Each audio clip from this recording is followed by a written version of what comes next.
రాష్ట్రంలో వైఎస్ఆర్ కాంగ్రెస్ పార్టీ జిల్లా అధ్యక్షులకు అధినేత జగన్ ఫుల్ పవర్స్ ఇచ్చారు.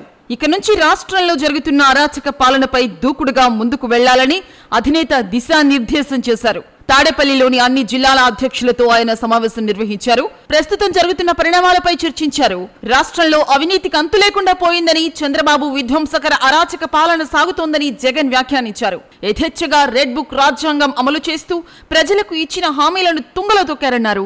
వీటన్నింటినీ ప్రజల్లోకి బలంగా తీసుకెళ్లాలని, వారందరికీ అండగా కార్యక్రమాలు చేపట్టాలని పిలుపునిచ్చారు. ప్రతిపక్షంలో ఉన్నప్పుడు మన సామర్థ్యం ఏంటి అన్నది బయటపడుతుందని జగన్ అభిప్రాయపడ్డారు. ఇక నుంచి పార్టీ జిల్లా అధ్యక్షులది కీలక బాధ్యత అని, మీ జిల్లాల్లో పార్టీ ఓనర్షిప్ మీదేనని పవర్స్ ఇచ్చారు. ప్రజా సంబంధిత అంశాల్లో తక్షణం చొరవ చూపాలని, ఒకరి ఆదేశాల కోసం ఎదురు చూడొద్దన్నారు.